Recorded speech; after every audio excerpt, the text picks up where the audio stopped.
You might have already seen it, but Netflix dropped their new series Quarterback, which follows Marcus Mariota, Patrick Mahomes, and Kirk Cousins' 2022 season.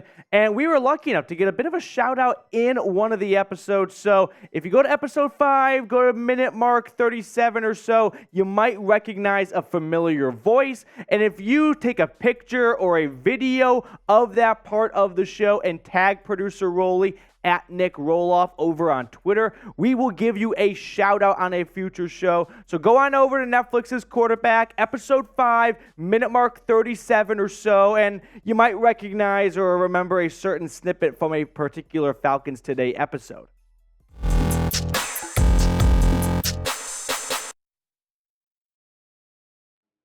What's going on, Falcons fans? Welcome into Falcons Today. On today's show, I thought we could do a bit of a deep dive on Kyle Pitts and Drake London as they enter their second and third seasons and what's in store for the two, hopefully, juggernaut offensive playmakers, because they were highly drafted players for a reason, right? Kyle Pitts was a former top 5 pick in the NFL draft. Drake London was the number 8 overall pick. So this is an offense that has a number 4 pick in the tight end, Kyle Pitts, number 8 pick at wide receiver, Drake London, and ditto for Bijan Robinson at running back. So we've seen a lot of early draft picks invested into offensive playmakers, and now I want to zero in on 2 of those 3 playmakers, Kyle Pitts and Drake London. And who's going to have a bigger 2023 season, right? Drake London is going to get a lot of attention. There's just no other name in the wide receiver room that's going to steal a bulk of the targets away from him.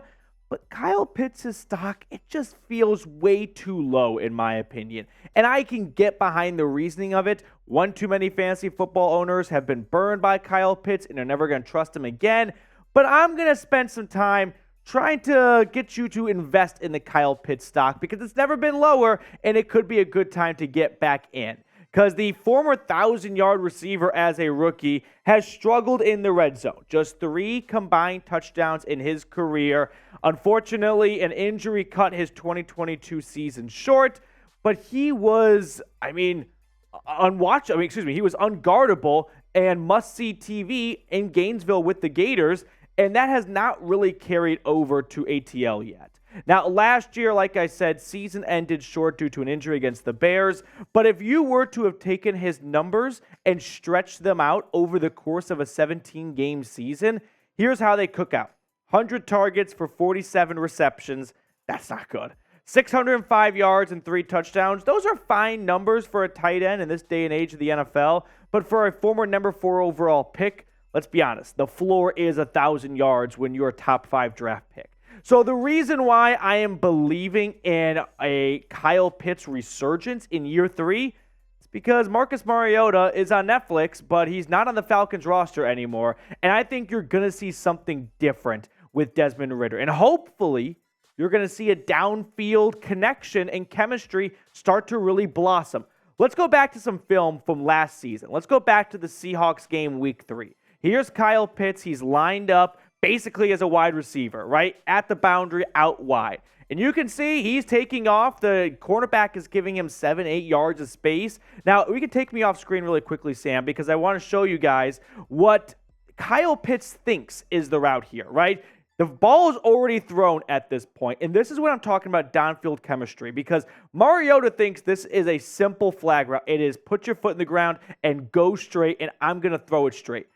Unfortunately, that's not what Kyle Pitts ran. If you go back to the last picture for a moment, you can see Kyle Pitts, he starts to kind of fade to the sideline a little bit. See where Kyle Pitts is going initially? Now look where Kyle Pitts and the ball end up going at the end here. And we'll throw it back on screen at the end. This is a simple go route, but Kyle Pitts doesn't run that, right? He reads the secondary, he reads the cornerback and the safety, and he starts to go towards the sideline. He sees a soft cushion right there, and him and Mariota are just not on the same page. And this ends up as an incomplete pass because the two were not reading each other's minds downfield. And the NFL is not Madden. There's not just a set of rules, and once the ball is snapped, the wide receiver sticks to that rules. What makes Aaron Rodgers and Devontae Adams such a special combination, or any quarterback and their number 1 wide receiver, is the ability to read each other's minds after the ball is snapped, knowing, hey, ball is snapped, the safety has not shaded over to my half of the field. So as a receiver, I know that my quarterback knows I'm going to go deep, so he's going to throw it deep. Unfortunately, Mariota and Pitts, they never got on the same wavelength there. So hopefully with Desmond Ridder as the quarterback, that will be different this year. Hopefully him and Pitts will be on the same wavelength so that when the secondary lines up and the ball is snapped and Pitts starts to run his route and he adjusts mid-route, Ridder sees the adjustment and he makes the adjustment himself too. So let me know, are you still in on Kyle Pitts? Type Y for yes or N for no. I'm typing a Y for yes. I'm optimistic that he will have a bounce-back season. He could be a good comeback player of the year candidate, I feel like, after the year he had last year. But I want to hear from everyone watching in the comment section. Now, more on this here, because I found these numbers to be very fascinating, to be honest with you. This is Kyle Pitts' ADOT. ADOT stands for average depth of target. Basically, how far down from the line of scrimmage were you when the ball was thrown your way? Are you a check down Charlie? Do you hang out in the flat? Or are you going deep? And look at the just roller coaster of this ADOT. 13.3 yards week 1. That's good. You like to have a high ADOT, right? That means you're not standing at the line of scrimmage. You're going downfield.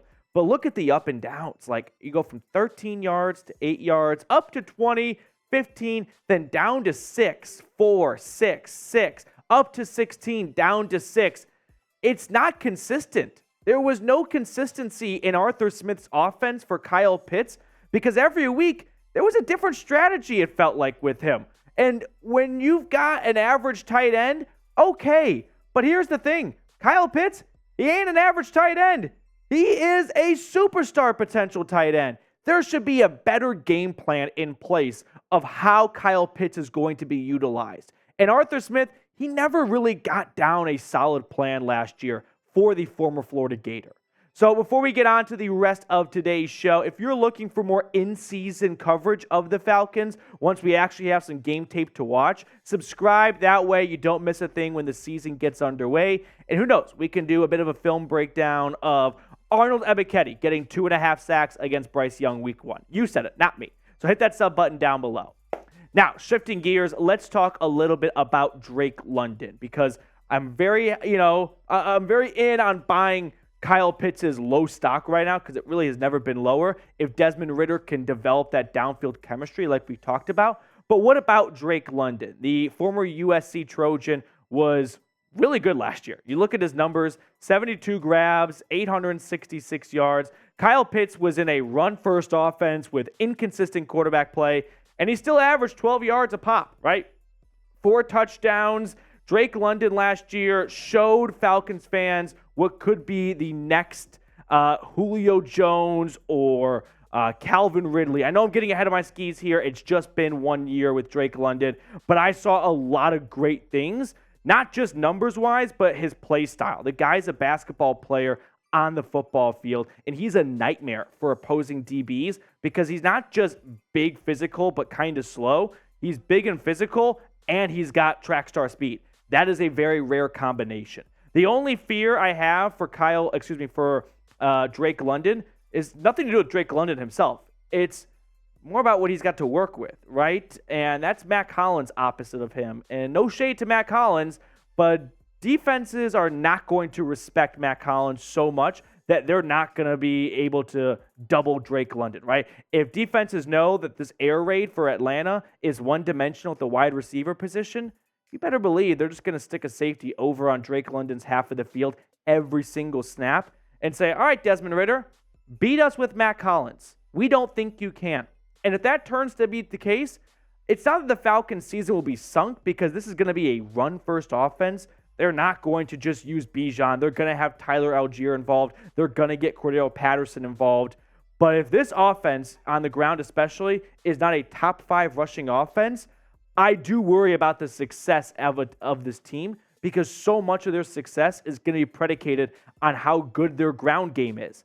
And if defenses start stacking the box, and even with Lindstrom and Bijan, they're going to be able to overcome some of those heavy fronts at the defensive line or the line of scrimmage. It will still make life difficult when you're down 17-14 in the fourth quarter. You need to pass the ball Drake London's covered, and no one else is doing anything for Desmond Ridder.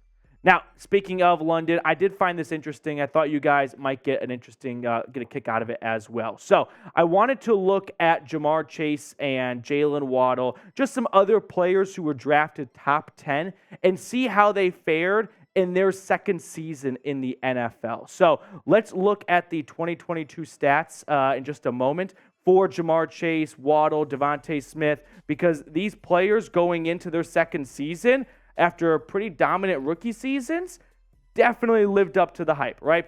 Former first-round picks, former top 10 picks, which, by the way, when I was doing this video, there was a long gap between these top 10 picks and the next set of top 10 picks at wide receiver. Like, before 2022 or 2021 NFL draft, there was not a single wide receiver taken until, I think it was Mike Williams back in 2017 or 2016. But regardless, the point remains, it wasn't a big sophomore slump for top 10 receivers going into year 2. So hopefully that trend continues for Drake London as he enters his second season, and he can follow the footsteps of Chase, Waddle, and Smith and build off of their awesome first seasons in the NFL. So with that being said, who do you think has a bigger role in 2023? Drake London's a good one, but man, Kyle Pitts is sneaky. And I just think if him and Ridder can develop that downfield chemistry that I'm echoing at this point, it could be that top 5 pick potential we have been waiting to see. What the fuck was this, honestly? The NFL, I have 2 grievances. If you haven't seen it, I don't want to verbalize it and give it too much traction, but they tweeted out the entire video, the entire game of the Super Bowl between Atlanta and New England with the caption, what a spineless caption. Frick it. An entire football game. And then they deleted it like 20 minutes later. Stand by your tweet. I don't know what Patriots intern got hired and fired already by NFL and thought it'd be funny to tweet out. I mean, just like horrible game footage for a good chunk of the country. But fuck you, NFL. That was not nice. That was not nice. All right, let's get on to our draft for today's show. Unfortunately, producer Rolly was tied up elsewhere, but thankfully, Sam Brown was able to step in and fill in for him. So Sam did not make any of these selections. He is just the mouthpiece for Rolly. But today's draft is Netflix original series in honor of quarterback dropping episode 5. Minute mark 37, tune in. I thought it could be fun to look at the best Netflix original series. I had the 1-1 pick, and I went with Ozark. It was really a toss-up between Ozark and Stranger Things, but Ozark was a show that I watched the moment it came out because I remember getting the Netflix previews and ads for it saying, coming out on January whatever, 2018, 2017, and I was like, this looks like a good show. So Ozark, to me, is the 1-1. This is Sam filling in for Rolly, but these are Rolly's picks. Do you want to kind of just chime in a little bit for his pick? For the most part, I won't lie. If the draft had gone like the way that you picked them, I probably would have gone with a good chunk of these picks that he made. And Rolly had a shitty draft. Ozark's a 1-1. Yeah. Ozark's 1-1. Great pick. No, that's blue chip prospect. Number 2, Stranger Things. And I actually really like this take. Stranger Things at number 2. You know, one of the more recent shows, not one of the shows that laid the foundation like your next pick, but they're coming on to their final season, and it's all anyone talked about at one point of the pandemic. I love Stranger Things. I was late to the Stranger Things party. I only started watching it about a little under a year ago at this point. So big fan of Stranger Things for sure. I wish I got Ozark and Stranger Things. My number 3 pick, it wasn't the same once Mr. Spacey left, but House of Cards. It's just such a great show. This is the show that made Netflix. And fun fact, the da-dun, the sound in Netflix, I don't really? know if you know Yeah. When you open Netflix. We did know this. It is Frank Underwood with his ring at the end of the season when he becomes president and he hits the table. Spoiler alert. Oh my God. I mean, if people haven't seen bleep it out. I'm just kidding. If you haven't seen it by now, you're too late. But that's the sound, and it's thrown in, and it's the inspiration of throwing it into slow motion. Really? That's a good fun fact. The Oval Office desk. There you go. You learn something new every day. Rolly's number 4 pick, Sam? Squid Game. And this is a damn good pick, too. I don't know that there are too many people that will not be watching season 2 when it comes around. So I miss Squid Games altogether. And I feel like everyone's got that show or movie that they just missed the bus on. And now it's almost cool to say you never watched it. Everyone's got that one thing. What's yours? Mine is Game of Thrones. Okay, see, everyone's got their, and people are going to tell you, you haven't seen Game of Thrones, you have to. You're like, this point, it's kind of cool that I have. I feel like I've heard everything I needed to hear about Game of Thrones. For me, from everyone else talking about it. Have not taken in one wink of Harry Potter my entire life. That's something. Yeah. That's those old movies. Number 5, this was kind of a deep cut here, but if anyone has seen it, you'll back me up. American Vandal. It's got Jimmy Tatro. Came out 5, 6, 7 years ago at this point. Hysterical. Do yourself a favor. It's short. It's like 30-minute episodes, 1, maybe 2 seasons. It's not long. You can knock it out in a whole weekend. Trust me. American Vandal is hysterical. It's a great show. Full disclosure, I've never seen Umbrella Academy in my life. No, bad name, so bad pick. So, I haven't seen it either. Terrible pick by Rolly.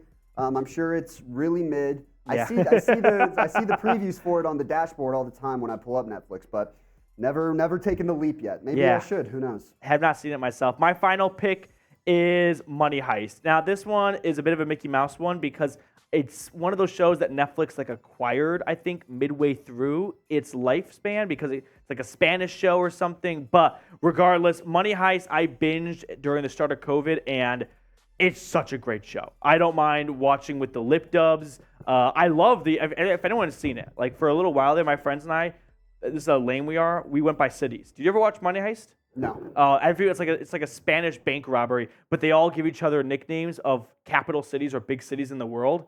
And so they just run around like Tokyo, Rome, and it's that's pretty cool. And then they just go heist. They go heist. Oh, Tokyo. They were pretty good at robbing banks, not going to lie. Oh. All right, last one for Rolly.